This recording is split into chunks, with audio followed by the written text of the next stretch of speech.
Jesus é bom. Irmãos,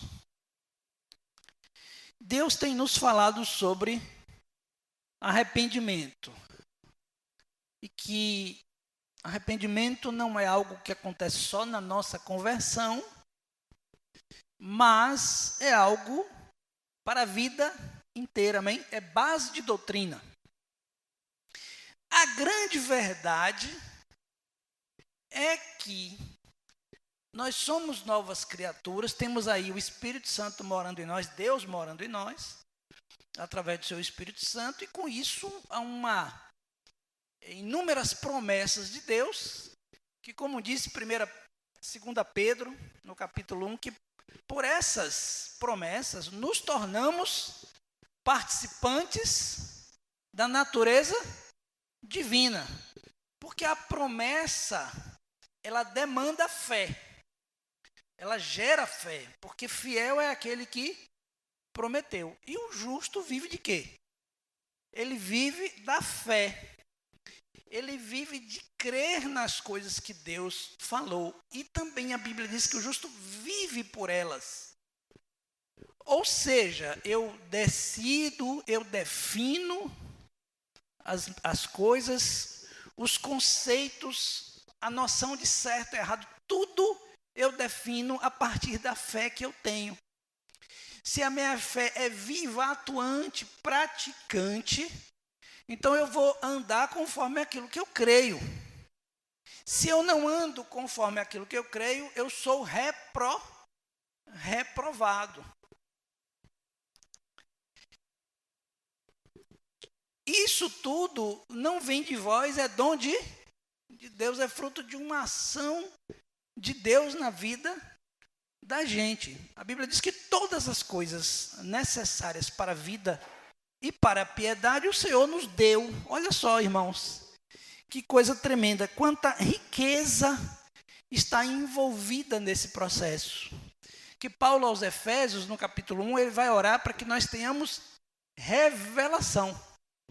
Revelação da esperança do nosso chamado, revelação da herança que Deus colocou para nós, das coisas que vamos herdar, né? E diz lá em Hebreus, que diz que é preciso que aquele que se aproxima de Deus creia que Ele existe e que Ele recompensa aqueles que o buscam. O problema do Evangelho da Prosperidade é transformar essa recompensa em bens financeiros. Mas Deus tem uma recompensa para nós. E Paulo dizia assim: eu considerei todas as coisas como esterco a fim de possuir a Cristo. E Cristo é aquela pérola, amém? É aquele tesouro escondido no campo, como dizem as parábolas de Jesus. Então eu encontrei a coisa mais poderosa da face da terra. Eu encontrei o sentido da vida, eu encontrei tudo. Mas Paulo ora para que a gente tenha a revelação da esperança do nosso chamado, que está nessas coisas que Deus proveu para nós. Da riqueza, da herança que temos a herdar e da sobreexcelente grandeza do seu poder que atua sobre nós. O mesmo poder que Deus usou para ressuscitar Jesus, quer dizer, para romper os grilhões da morte e ressuscitar Jesus, é o poder que está investido em você. Amém? É o poder que está investido em nós. Por isso, Paulo, com ousadia, vai dizer assim: criei, por isso falei. Com ousadia, ele vai dizer assim: posso todas as coisas naquele que me fortalece. Porque Paulo tinha revelação, não lhe estava escondido essa compreensão. Ele foi iluminado e ele entendia que a esperança para o seu chamado era muito forte. Ele entendia que a herança era muito grande, ele entendia que o poder envolvido nisso tudo era grande. Mas tem a parte nesse processo todo que depende de você. Por isso que a Bíblia diz assim: não resistais ao Espírito Santo. Não resistam, não se oponham, não dificultem, facilitem. Tem uma parte que ele diz assim: que a gente deve acrescentar nessas coisas toda a nossa diligência, é o cuidado, é o zelo, é o que a Bíblia vai chamar de fidelidade. A fidelidade é a qualidade daquele que é fiel. O fiel é aquele que vive pela fé. Eu creio em Jesus como Senhor. Eu ando, eu me comporto com Jesus de acordo com essa fé. Amém? E aí está, porque quando você consegue viver a sua fé, a promessa do Evangelho é de uma vida abundante. Amém, irmãos? O que promete o Evangelho? Promete alegria, paz, justiça. O que o Evangelho promete? Descanso. Vocês estão sobrecarregados, vinde a mim, todos que estáis cansados e sobrecarregados, eu vos aliviarei. O Evangelho não causa opressão, sobrecarga na gente. Quando a gente está se sentindo sobrecarregado, cansado e tal, etc., a gente tem que questionar nossa relação com Deus e com o Evangelho. Mas não é questionar no sentido de culpa, é no sentido de, peraí, todas as promessas de Deus são fiéis, amém, irmãos? As promessas de Deus são fiéis? São fiéis. Então, se eu estou me sentindo sobrecarregado no Evangelho, então, peraí, tem alguma coisa que não está legal.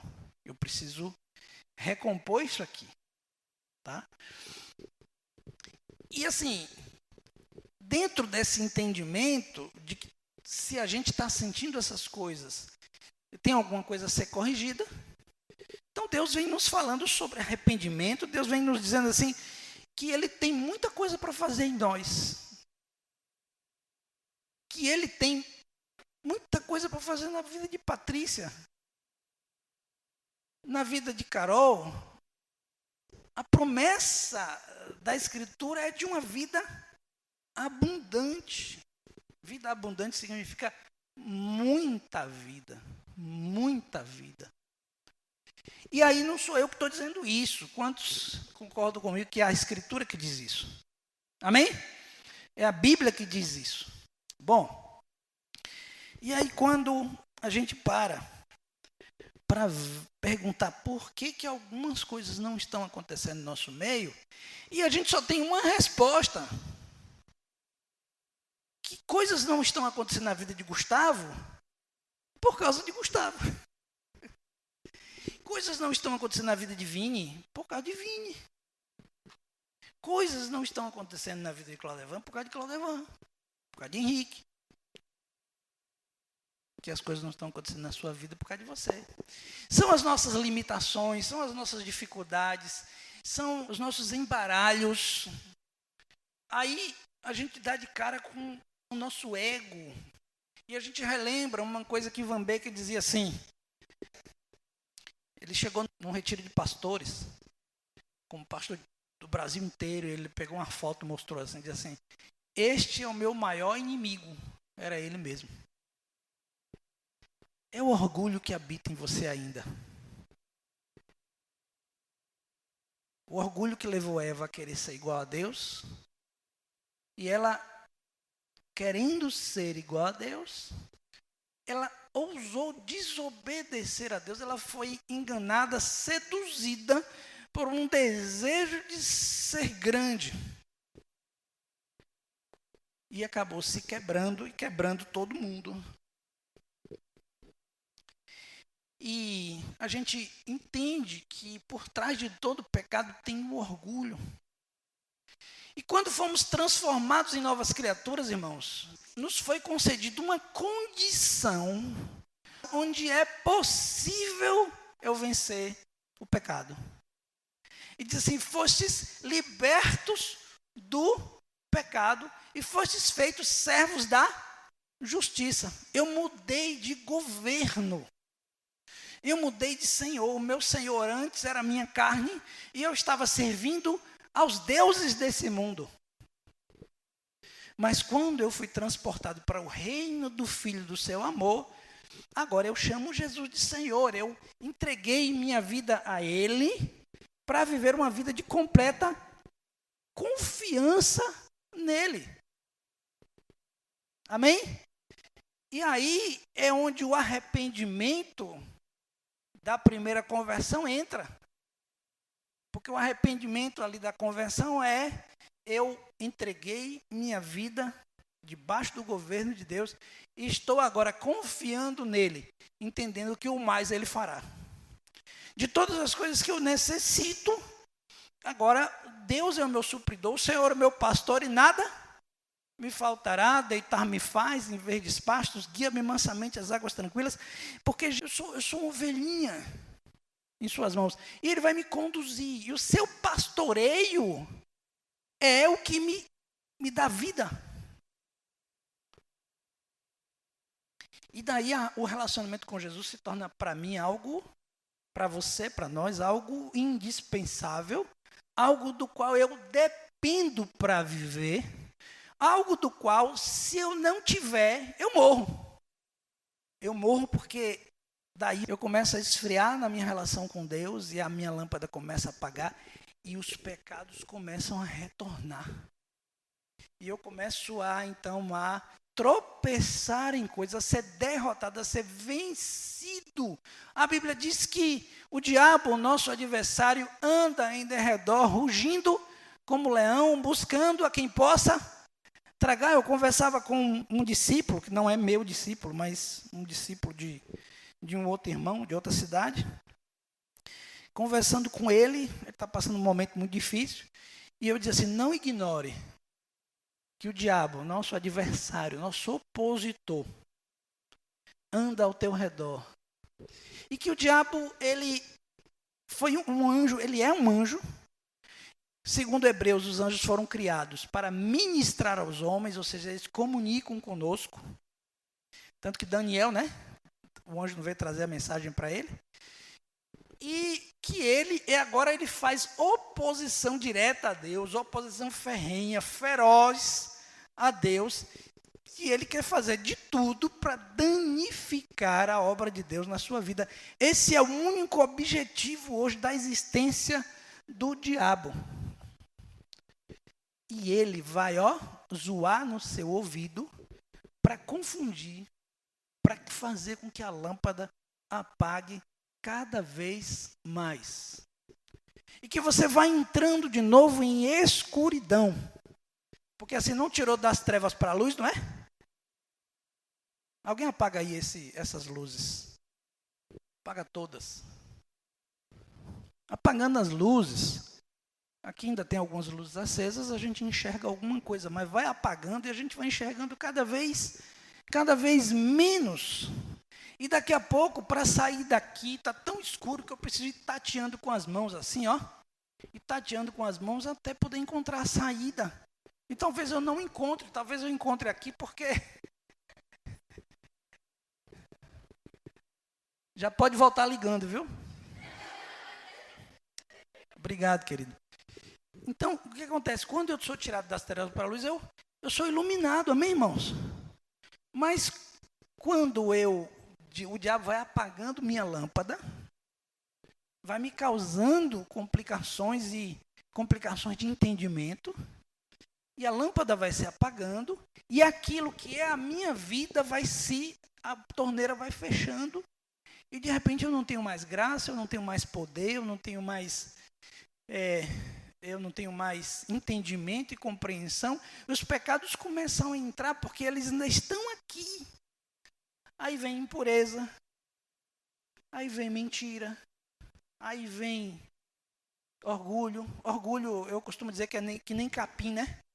Você corta, ele cresce, corta, ele cresce. Você corta ele todo dia. Ontem eu venci um orgulho, aí hoje já estou aqui de novo, o coração já se exalta de novo, aí eu tenho que viver fazendo morrer. Quando a Bíblia diz que eu preciso tomar a cruz, de fazer morrer em vós todas essas coisas. Eu preciso fazer morrer. Paulo dizia assim: eu esmurro o meu corpo e o reduzo à escravidão, para que eu possa não ser reprovado naquilo que eu prego. E essa é a realidade do cristão, é uma batalha todos os dias. Não diz por aí que tem que matar um leão, né? Não tem aquele outro meme que diz, se fosse só um leão era bom, mas tem um leão, 2 tigres, 4 leopardos, mais 2 hienas. Você tem que... Todos os dias é luta, meu irmão. É luta todos os dias. A vida cristã é semelhante, na época de Jesus, a quem andava no escuro de noite. Aqui a gente ainda tem lâmpada elétrica, mas naquela época não existia energia elétrica. À noite você tinha que ter o quê? Um candeeiro. Uma lâmpada você tinha que ter. E essa lâmpada tinha que estar acesa. Então, ou seja, a vitória sobre o ego, sobre o pecado, sobre os enganos, sobre o adultério, a porfia, a maledicência, a inveja, a mentira, a independência, o orgulho. A vitória sobre essas coisas é alcançada pela fé. E a fé vem pelo ouvir, e ouvir a palavra de Deus. Para ouvir. Gustavo me ouve aqui, né? Não ouve? Mas se Gustavo estiver lá na porta, lá adiante, e eu falar aqui, sem o microfone, ele ouve. Eu estou dizendo, Gustavo, eu estou aqui, Gustavo, ele não ouve. Para ele ouvir, tem que se aproximar de mim. E se ele se aproxima de mim, ele recebe a minha comunicação. Eu estou fazendo aqui uma analogia. Para que Deus possa falar meu coração, eu preciso me aproximar dele, eu preciso chegar perto. E é isso que Deus está nos falando. Deus está dizendo assim, você está indo para um caminho errado aqui ou ali, ou nessa questão ou naquela outra, você está pegando um caminho errado, e tem tantas coisas abundantes, tantas coisas lindas, tantas coisas maravilhosas que eu quero fazer, mas eu não posso fazer. E não é no sentido de possibilidade aí. É que Deus estabeleceu assim. Se eu fosse Deus e Gustavo estivesse lá, eu poderia fazer a minha voz chegar lá, não poderia? Mas eu, como Deus, nessa analogia que a gente está falando, estabeleci que ele só ouviria se estivesse perto de mim. E a própria lei de Deus diz, os vossos pecados fazem separação entre vós e Deus, para que ele não vos ouça.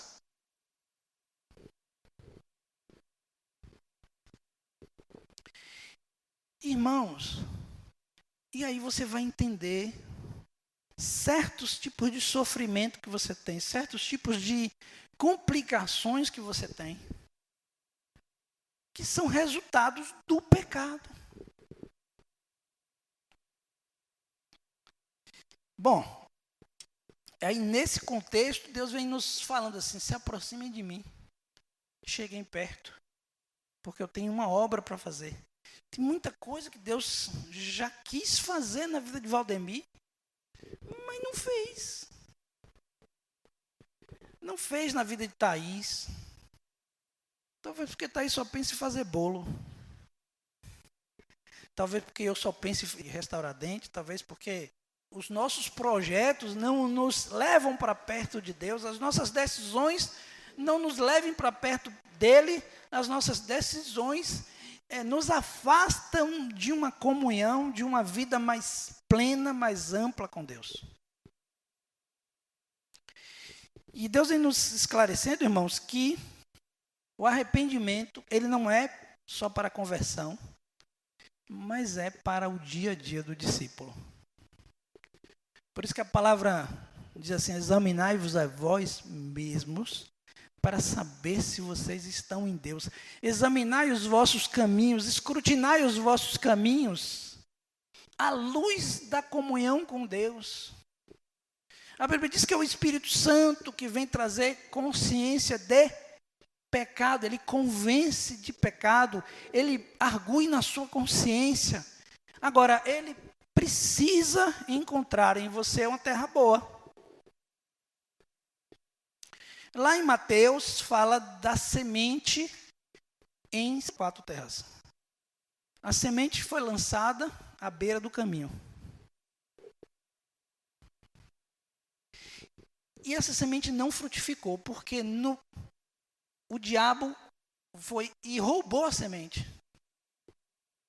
Ela caiu somente à beira do caminho. Ele roubou. Dessa mesma qualidade é a semente que você recebe aqui. Depois você vai para casa, não se foca no que você aprendeu aqui. Você vira um mero frequentador de igreja, que assiste o pastor pregando, depois vai para casa, lá você se envolve com os outros seus projetos. Não procura praticar a palavra. O diabo rouba a semente, ela fica na beira do caminho, porque você já saiu daqui, já esqueceu do que foi dito. E eu digo, nesse contexto, como igreja, se é assim que acontece com você, está mais fácil você ser chamado de religioso do que de um discípulo.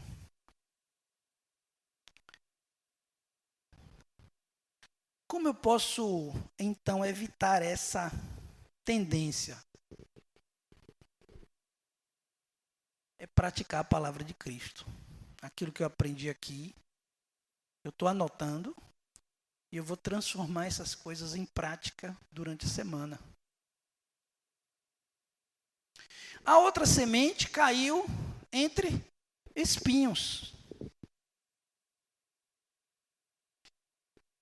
E ela começou a brotar, mas os espinhos sufocaram a palavra.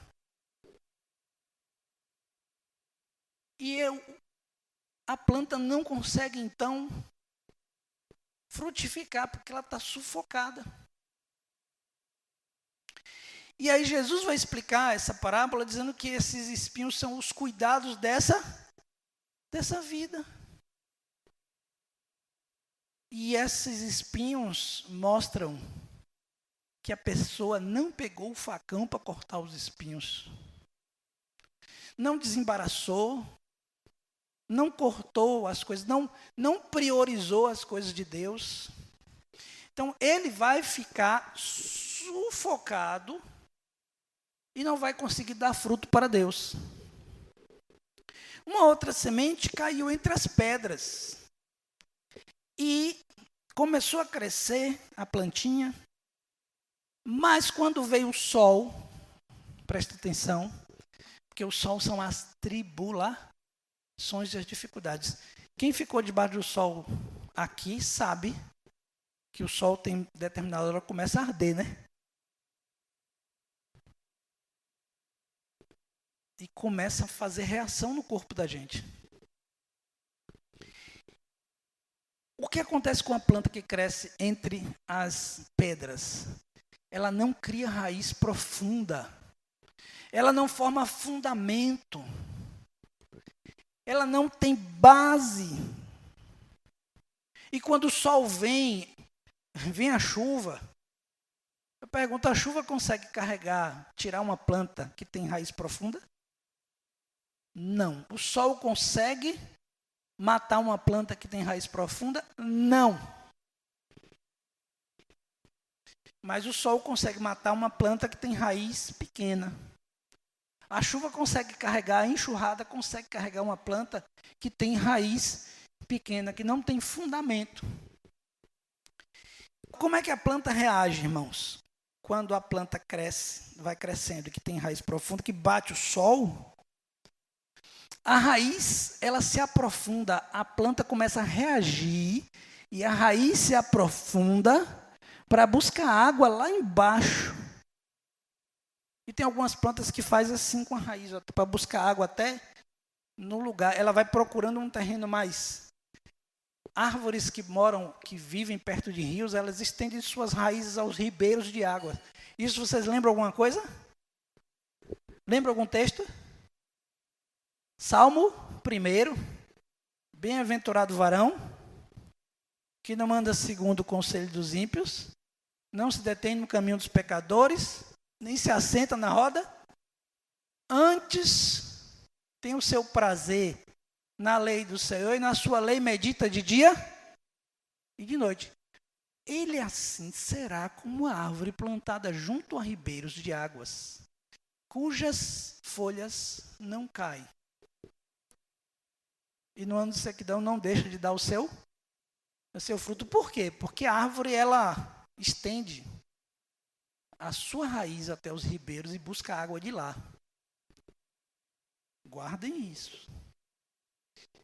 Bom, eu falei da semente que cai nas pedras, da semente sufocada e da beira do caminho. Está faltando alguma? Terra boa. A terra boa não tem pedra. A terra boa não tem espinho. Os espinhos são os embaraços da vida, né? Em Hebreus 12, capítulo 1, vai dizer assim: irmãos, deixando todo o embaraço e o pecado que tão de perto nos rodeia, corramos com paciência para a carreira que nos está proposta. Você tem uma missão, uma carreira a correr.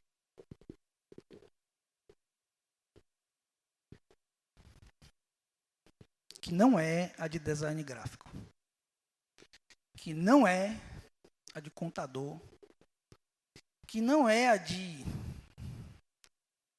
operador de máquina na Braskem. A sua missão não é nem casar. Paulo serviu a Deus solteiro. Você tem uma missão. E toda a semente da palavra de Deus, da pregação do Evangelho, ele não proclama somente a salvação do pecado, mas proclama algo muito maior, que é o propósito eterno de Deus, e faz de você um trabalhador, um servo da justiça. Libertos do pecado, fomos feitos servos da justiça. E eu venho fazendo essa pergunta há um tempo. A pergunta é: o que você tem a fazer de mais importante? O que você corre atrás? Qual é o alvo dos seus olhos? Você tem um alvo nos seus olhos? Esse alvo é terreno ou é um alvo espiritual? E não estou desfazendo aqui de concurso, de vestibular, de trabalho, de formação, não estou. O que eu estou querendo dizer é que essas coisas são secundárias e tem algo que é primário na sua vida, do qual, inclusive, você dará conta a Deus, você prestará conta a Deus no dia do juízo. Daquilo que Deus lhe confiou, que Deus lhe deu. E eu venho dizendo aos irmãos que os irmãos têm que tremer mesmo. Tem que ter temor. Lembra da palavra última? Que a gente tem que considerar a generosidade de Deus e a sua severidade. A generosidade de Deus vai se manifestar em nos salvando e naquele dia a gente sendo absolvido dos nossos pecados. Por causa do sangue de Cristo, por causa da obra dele. Mas, irmãos, é a missão que Deus lhe deu. E você deve ter a garra, o empenho, a dedicação, o zelo de cumprir o seu chamado diante de Deus. Porque das coisas que Deus quer que a gente experimente, todas já foram dadas e dispensadas. Mas tem um princípio importante. Aquilo que o homem semear, isso também ele colherá. E aí é questão agora de você. A questão está na tua mão. Se você se dedicar e buscar, você vai ganhar muito de Deus. Mas se você não se dedicar, se você não priorizar, você não vai experimentar nada. Essa semente lançada em boa terra, essa boa terra, eu já falei aqui que ela está livre dos embaraços, né? Por quê? Porque ele entendeu qual é a prioridade da vida dele. Então está aí uma coisa boa para você fazer, é ordenar suas prioridades. Minha prioridade é fazer bolo ou a minha vida espiritual é mais importante? Ah, não, mas eu tenho que pagar a conta. Mas a conta principal não é a do do juízo eterno? Hein, Lã? A conta principal não é a do juízo eterno? E você não treme não, não teme não? Aí eu vou usar aquela brincadeira que eu faço, assim, eu não estou aqui falando isso para meter medo em vocês, eu estou falando isso aqui para meter medo. Eu não estou querendo manipular vocês para vocês me obedecerem. Eu estou falando a verdade, que está na Escritura. A Bíblia diz, todos compareceremos perante o tribunal de Cristo. A parábola dos talentos mostra que aquele que nos deu todas as coisas irá cobrar da gente o que a gente fez com aquilo que a gente recebeu de Deus. Mas isso, presta atenção, esse elemento que eu falo da cobrança de Deus e dessa conta que a gente tem que pagar, é algo que nos gera temor, não é? O temor é o princípio da sabedoria, o temor vai me fazer medir os passos, mas João vai dizer que a gente é aperfeiçoado no amor, que o amor lança fora o temor, o medo. Mas o medo, tem cristão aí que não prega mais nada do medo, nada. Só prega o amor, amor, amor, e lança fora o temor de outro jeito. Não, o temor existe. É o princípio da sabedoria. A palavra do juízo eterno existe. Vamos dar conta a Deus. E Deus, considerando a sua severidade, como a gente leu aquele texto, Deus não terá o culpado por inocente. O juízo dele será justo. Para aquele que merece a morte. Para aquele que merece a vida. Só o problema é que ninguém merece a vida, né? Mas Jesus mereceu. Então é nele que é a minha salvação, amém? Se eu estou nele, eu sou salvo. E aí tem uma tarefa para vocês. Ajustarem prioridades. Estudarem a semana de vocês, a agenda de vocês. O que na minha agenda está tendo prioridade? Eu estou dando a prioridade correta ao relacionamento com Deus, à vida com Deus? E aí isso está incluído arrependimento, porque a partir do momento que eu descubro que minha agenda está errada, eu vou corrigir minha agenda. Então, peraí, essa minha agenda não está agradando a Deus, eu vou corrigir minha agenda. Henrique, vamos conversar, né? A gente já falou algumas coisinhas ali que a gente precisa corrigir, Claudevan. Vamos conversar sobre essas coisas. A terra boa, ela também não tem pedras. E essas pedras, a gente poderia entender essas pedras como coisas no nosso coração que atrapalham. Ressentimentos, mágoas, traumas. Alguém pode citar alguma pedra? Me ajudem. As pedras que atrapalham, que fazem com que você não tenha fundamento, a sua raiz não desça. As coisas do coração, do ego, que atrapalham e que fazem com que aquilo que Deus fez na sua vida não frutifique. Paradigmas, mentiras na cabeça, entendimentos equivocados, erros. Irmãos, é nesse sentido, Deus quer limpar a terra. Quando a gente vem falando sobre arrependimento, Deus quer limpar a terra para que a sua palavra frutifique em você. Para que dê fruto. Bom, e aí eu queria ler um texto aqui com os irmãos, que está lá em Salmo 3, versículo 12, diz assim, ó. Porque o Senhor corrige a quem Ele ama, assim como o pai ao filho, a quem deseja bem. No Salmo 94, 12 e 13, também diz assim, bem-aventurado o homem a quem tu, Senhor, corriges e ensinas a tua lei para te fazeres conhecer o caminho por onde andas.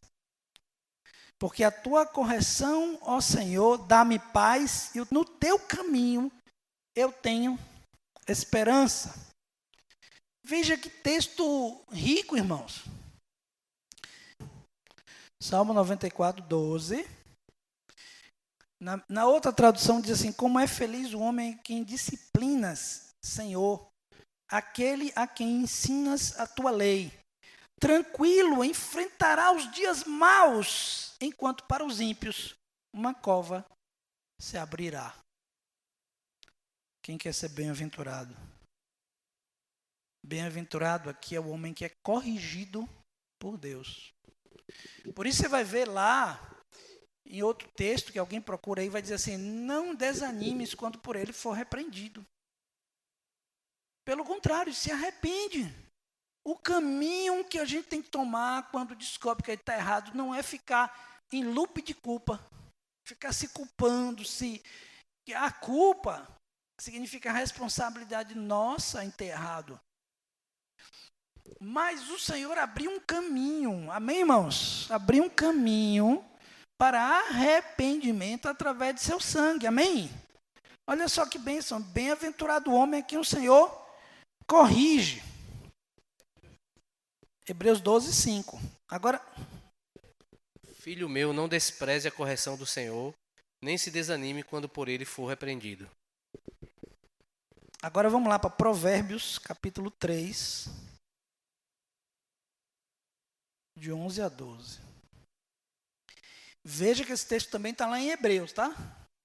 Diz assim, filho meu, não despreze a correção do Senhor, nem se magoe com sua repreensão. Pois o Senhor disciplina quem ama, assim como o pai ao filho de quem deseja o bem. Claudevan e Kelly corrigem Marcos e Mário quando vem algo que é errado, quando vem algo que vai provocá-lo a ira. Aquele texto assim, vós pais não provoqueis vossos filhos a ira, tem duas traduções possíveis.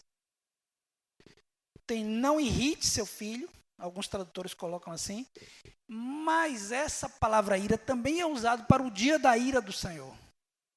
Quando você deixa o seu filho, ou a ovelha, viver no pecado, ou quando você deixa o irmão viver no pecado, porque lá em Mateus 18 diz, quando vê teu irmão em pecado, vai entre ti e ele repreende-o, e se ele se arrepender, ganhaste o irmão.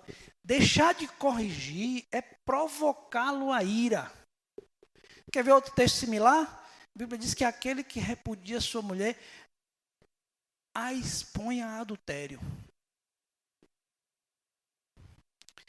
Porque se Jorai repudiar Milena, Milena vai ficar muito fragilizada. Jorai vai ficar com ciúme, viu? E outros homens podem rodear Milena. E Milena pode estar exposta. Então, se Jorai repudiou Milena, Milena fica exposta a cair. Se Milena caiu, o pecado foi dela. Mas Deus vai cobrar de Jorai que a repudiou e deixou ela exposta quando deveria protegê-la. Da mesma forma, a gente quando vê o irmão em pecado e não abraça o irmão, não puxa o irmão de volta, não o repreende. E a repreensão é um ato de amor. Você está deixando a pessoa ir no pecado, ir para o pecado, perdendo aquela pessoa. E Deus não faz assim conosco. A Bíblia diz que Deus nos trata como filhos e Ele nos corrige, irmãos. E se estáis sem correção, diz lá em Hebreus, do qual todos os filhos são participantes, não sois filhos, sois bastardos. O bastardo na época não tinha herança de filho. Na época, né? Então Deus corrige aquele a quem Ele ama. E aí, você, quando o seu discipulador, quando um irmão vem te corrigir, você entende que você está sendo amado? É por isso que o discipulador, o pastor, vai cuidar da forma como corrige, para ajudar o que está em pecado a se sentir amado. Vai cuidar da forma como corrige. Porém, a correção, ela não parece ser algo de alegria no momento, mas sim para uma tristeza. Aí o que está em pecado vai escolher uma tristeza para arrependimento, segundo Deus, ou uma tristeza, segundo a carne, para a morte. Mas a correção, ela é bênção. Você acha que eu vou me sentir amado se alguém me vê pecando e não dizer nada? Não, é o pastor, eu não vou dizer nada. Não, pelo contrário. Meu pastor é tão precioso que se eu vir pecando, eu vou chegar lá junto e chamar com todo respeito e conversar. E assim também cada irmão. Vamos para o próximo texto? Provérbios 12, versículo 1. Diz assim: todo o que ama o conhecimento, ama a disciplina. Mas aquele que odeia a repreensão é um tolo. É um estulto. É um sem inteligência espiritual. Talvez alguém que não compreenda que o objetivo da repreensão é o coração puro. O objetivo da repreensão é: você está fora do caminho, volte para o caminho. Vamos para mais um texto? Jeremias capítulo 10, verso 24. Ele diz assim: corrija-me, Senhor, mas somente com justiça, não com ira, para que não me reduzas a nada. Jeremias está pedindo que Deus tenha misericórdia de mim, porque se o Senhor usar a ira do Senhor, eu estou frito. Mas me corrija com justiça para que eu me conserte. Quantos querem se consertar aqui? Amém? Então, amoleça o coração, receba de Deus a correção, amém? Aí o que é receber a correção de Deus? É só dizer assim: tá bom, Deus, eu recebo.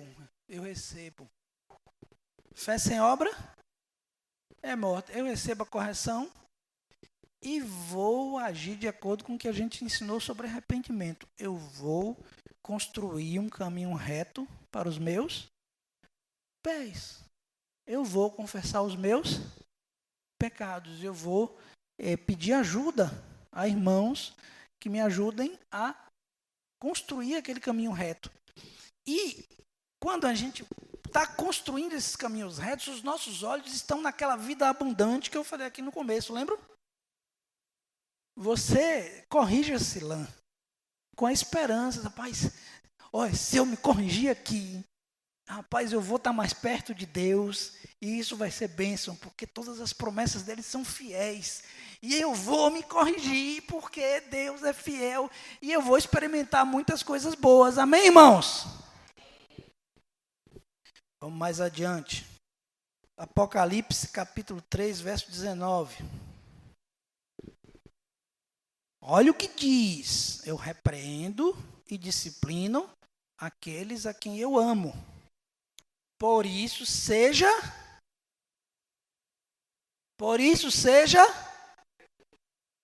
zeloso ou diligente, como diz aqui na minha tradução. Na sua é zeloso, né?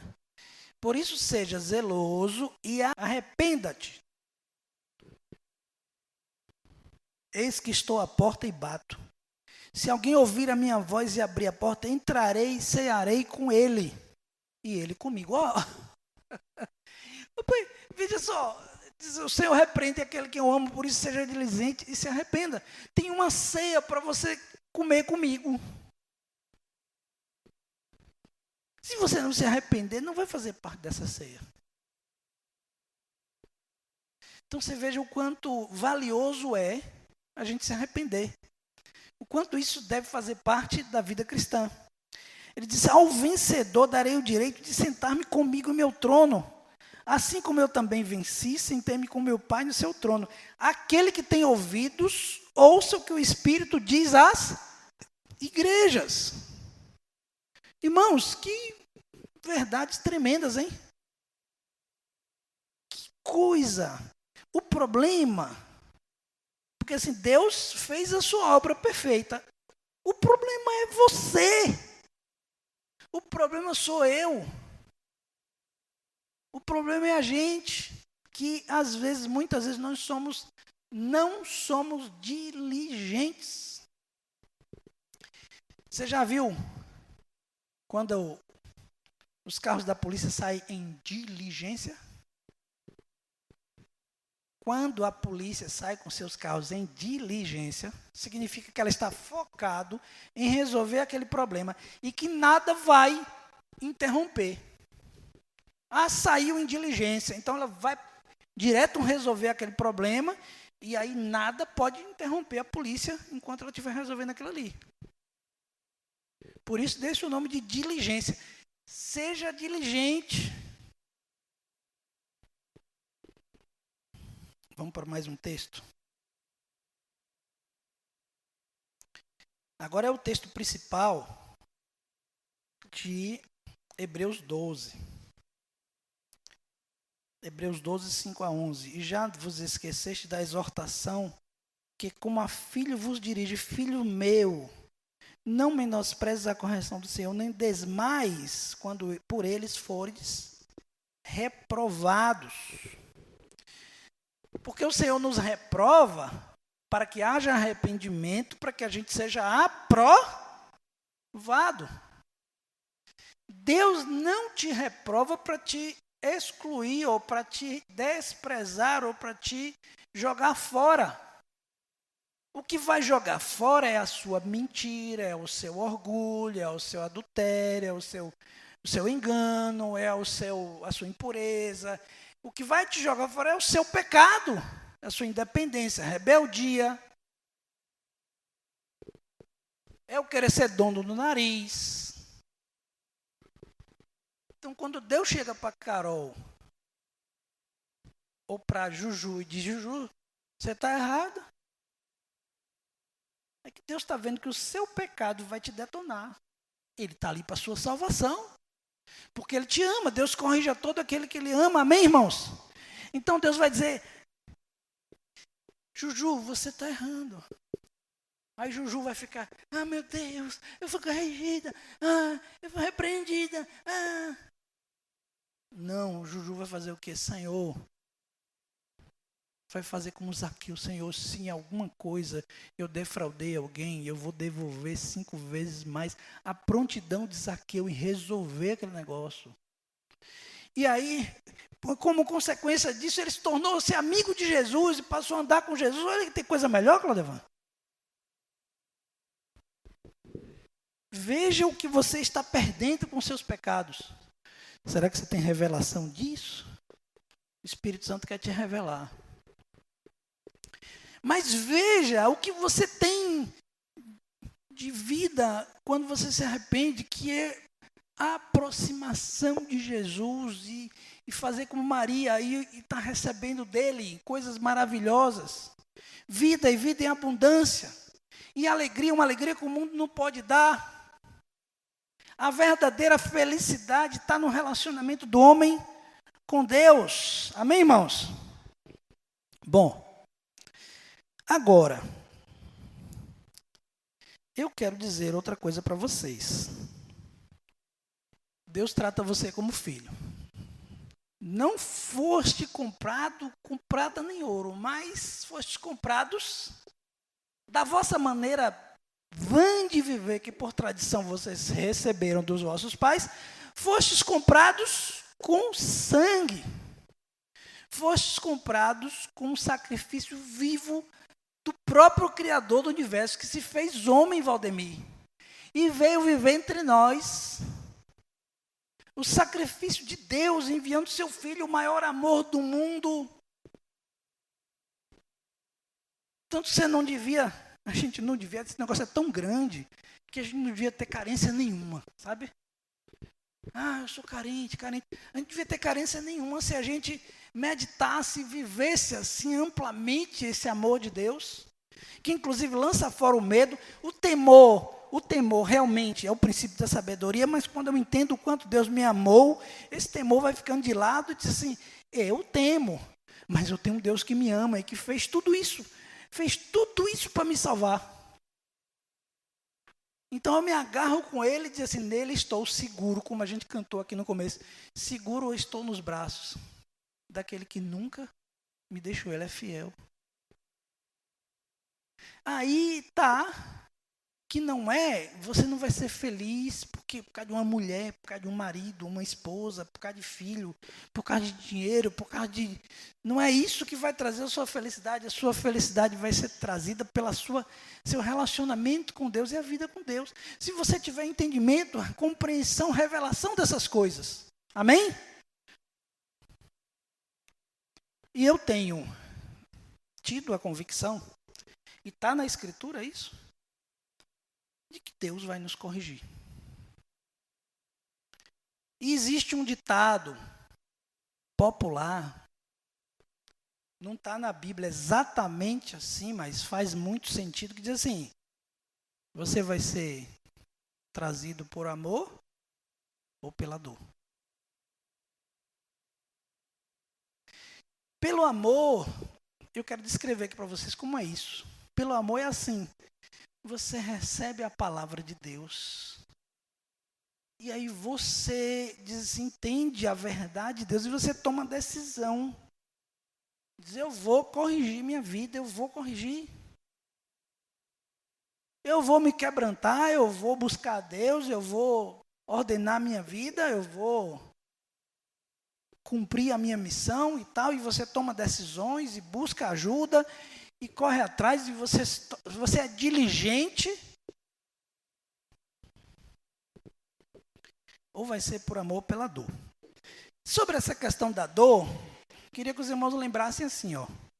Adão e Eva saem do paraíso.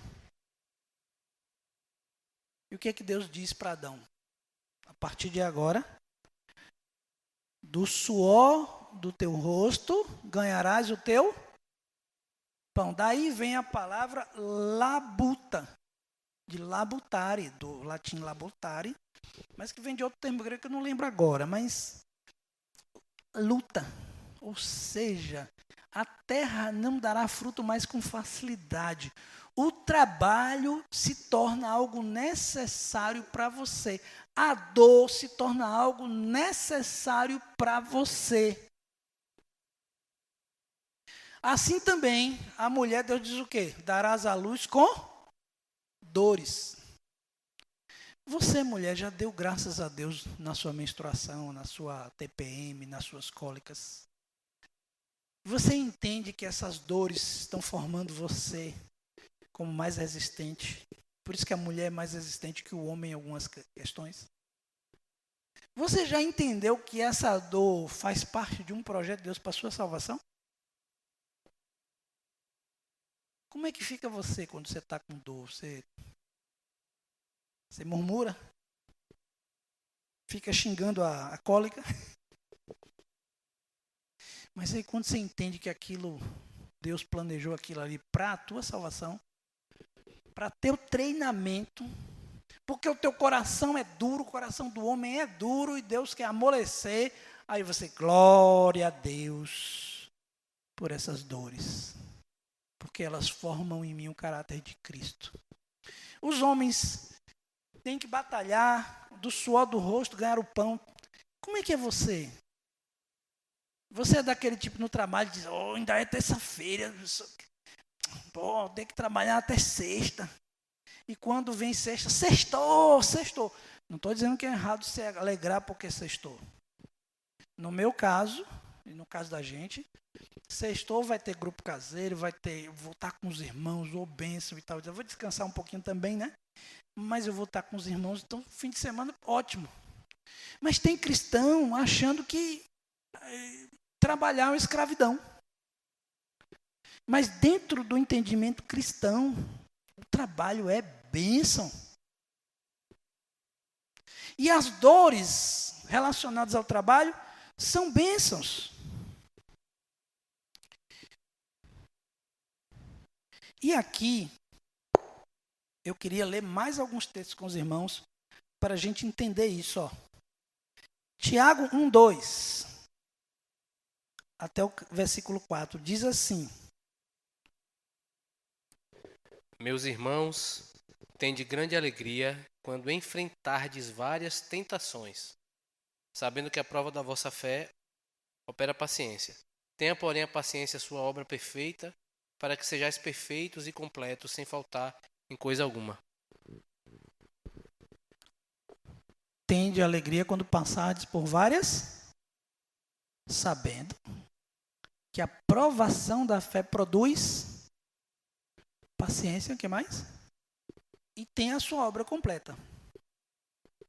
Em outro texto, ele vai dizer, Paulo diz assim: eu me glorio nas tribulações, porque A tribulação produz paciência, paciência, perseverança. Romanos 5. Produz a paciência, perseverança, a esperança. E a esperança não nos deixa confusos, porquanto o amor de Deus está derramado em nossos corações.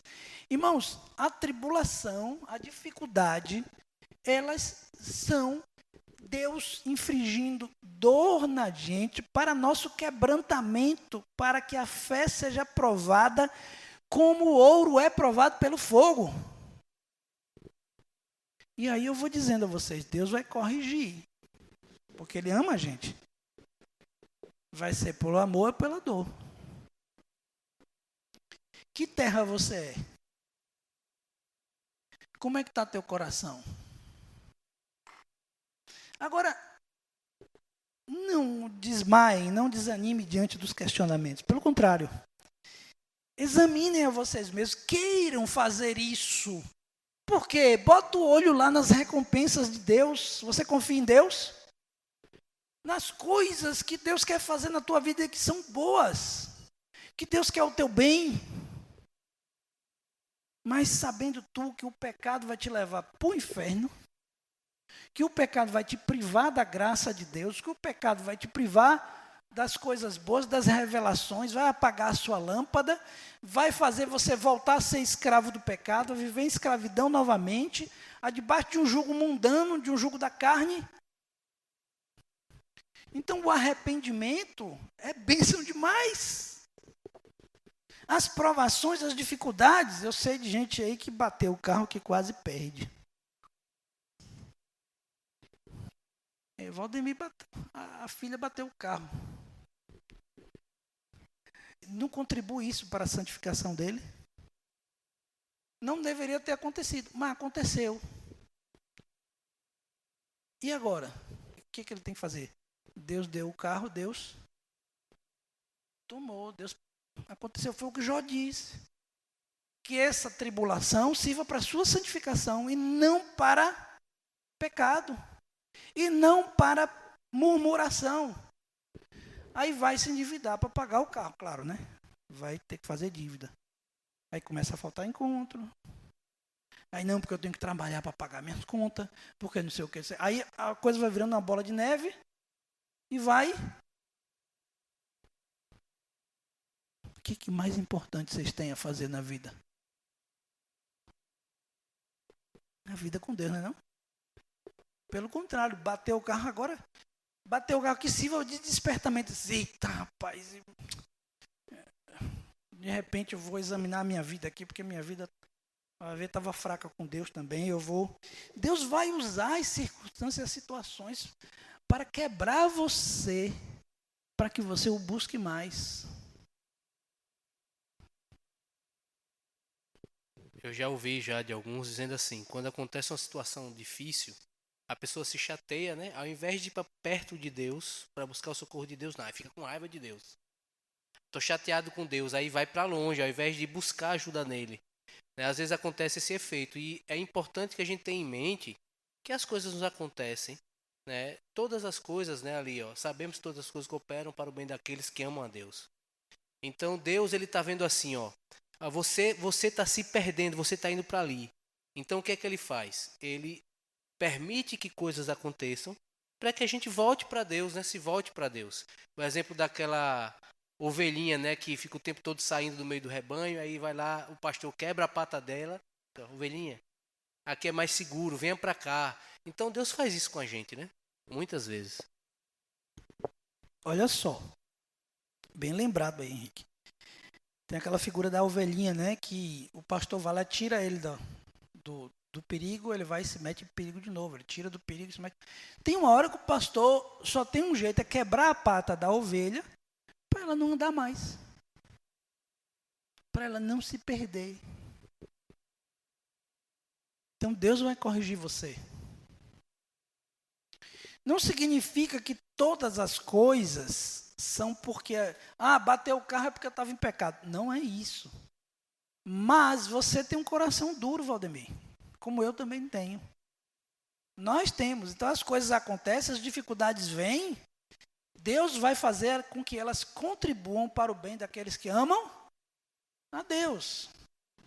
Pode não ter nada a ver com sua vida espiritual. Mas com certeza isso vai servir para quebrar você, para quebrar Thaís.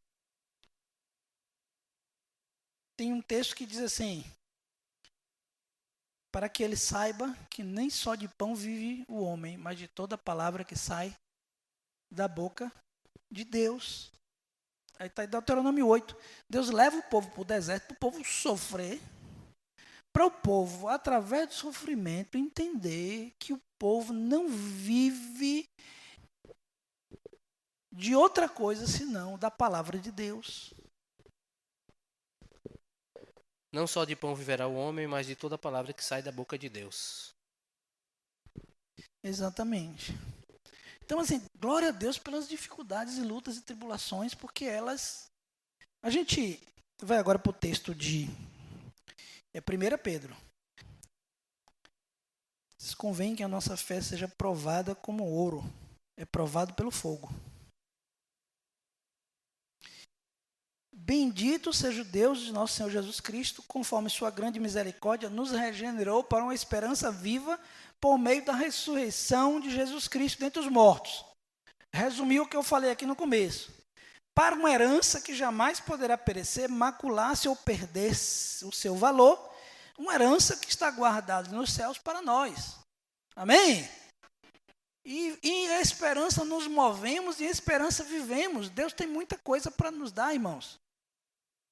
Grande, avultado galardão nos aguarda. Aí ele diz assim, que mediante a fé, que pela fé, vocês hoje são protegidos pelo poder de Deus até chegar à salvação revelada no último tempo, que é a salvação dos nossos corpos. Fomos salvos no espírito, estamos sendo salvos na alma e vamos ser salvos no corpo, quando Jesus voltar. E pela fé estamos sendo protegidos, guardados, porque nós temos uma lâmpada, nós temos o poder de Deus vivendo em nós. Só falta a gente ser diligente, né, irmãos? Aí diz assim, nisso vocês se alegram. Nessas coisas vocês se alegram. Amém, irmãos? Você tem se alegrado nessa esperança?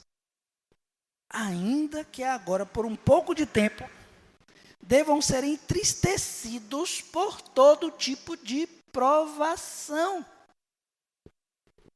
Aí a gente diz assim, é muito amor de Deus, né? Quando vier provação sobre você, tribulação, diz assim, rapaz, é muito amor, Deus me ama. Deus me ama. Agora olhe para dentro de você, se examine e corrija aquilo que você precisar corrigir. E aprenda as lições que você precisar aprender naquela tribulação. Mas diz que ainda por um pouco de tempo, deveis ser entristecidos por todo tipo de provação. Assim acontece para que fique comprovado que a fé que vocês têm, muito mais valiosa que o ouro que perece, mesmo que refinado pelo fogo, se mostre como genuína.